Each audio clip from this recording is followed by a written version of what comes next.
नमस्कार, आपका स्वागत है भारत होम्योपैथी के यूट्यूब चैनल पर। और आज इस वीडियो में हम बात करने वाले हैं breakfast diet for kidney patient.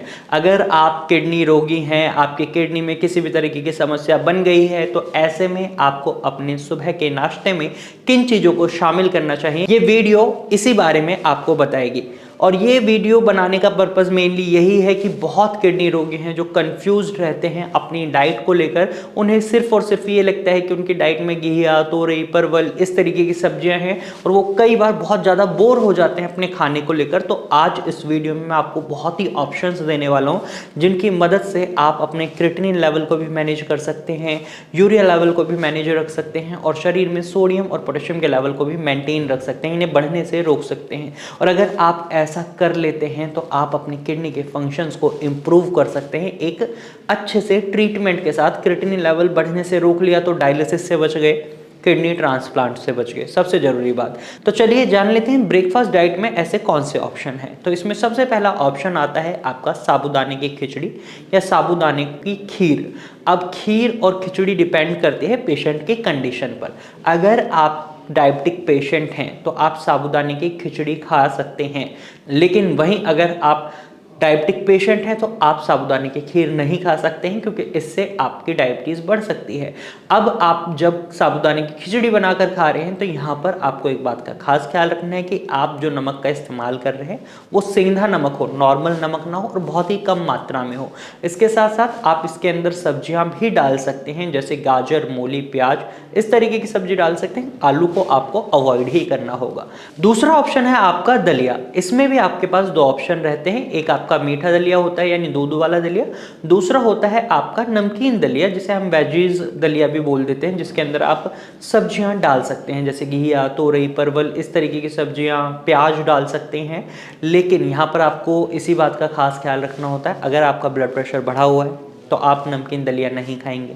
अगर आप डायबिटिक पेशेंट हैं तो आप दूध वाला दलिया नहीं खाएंगे। इन जनरल किडनी पेशेंट को दूध का इंटेक के लिए भी मना करा जाता है, जो पेशेंट टू पेशेंट वेरी करता है। अगर आपके डॉक्टर ने आपको अलाउ कर रखा है तो आप दूध वाला दलिया खा सकते हैं, वरना आपको वो भी अवॉइड करना है। और इनके अंदर आपको नमक और चीनी की मात्रा बिल्कुल नाम मात्र के लिए रखनी है, बहुत कम रखनी है। उसके बाद थर्ड ऑप्शन की हम बात करें तो आप पोहा खा सकते हैं। पोहा बनाते वक्त आपको दो बातों का खास ख्याल रखना है, ना तो आपको इसमें पीनट डालने हैं यानी मूंगफली डालनी है, ना ही आपको इस पर नींबू निचोड़ना है, नींबू का रस नहीं डालना है, क्योंकि अगर आप ऐसा करेंगे तो आपका क्रिएटिनिन लेवल बढ़ सकता है, पीनट खाने की वजह से पोटेशियम लेवल बढ़ सकते हैं।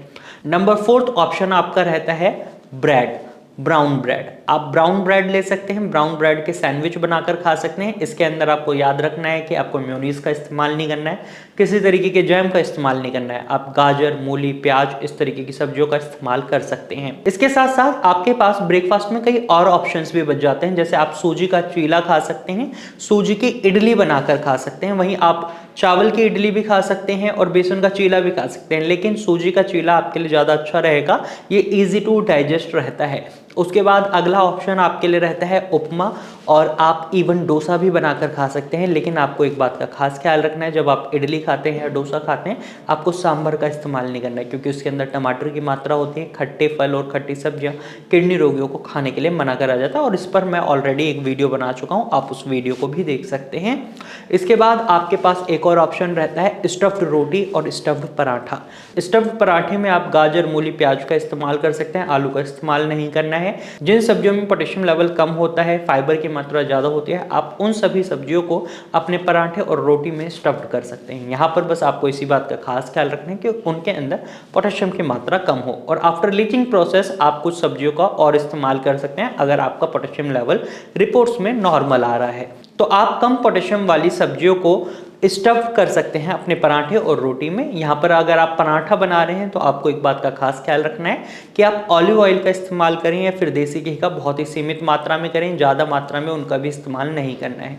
तो इस वीडियो में मैंने आपको बहुत सारे ऑप्शंस दे दिए हैं ब्रेकफास्ट के लिए, और आने वाले समय में मैं इसी चैनल पर आपके लिए लंच डाइट और डिनर डाइट से रिलेटेड वीडियोज़ भी बनाने वाला हूँ, तो इस चैनल को सब्सक्राइब कर लीजिएगा। और अगर आप किडनी से संबंधित किसी भी रोग से सफ़र कर रहे हैं परेशान है उससे, तो भारत होम्योपैथी में उसका इलाज संभव है। तो आप स्क्रीन पर दिए गए नंबर पर कॉल कर सकते हैं और भारत होम्योपैथी की डॉक्टर टीम से कंसल्ट कर सकते हैं। तो आज के वीडियो में सिर्फ इतना ही। अगर आपको ये जानकारी पसंद आई है तो वीडियो को लाइक और शेयर जरूर कीजिएगा और ऐसे ही इंफॉर्मेटिव वीडियोस के लिए हमारे चैनल को सब्सक्राइब कर लीजिएगा। Thank you for watching.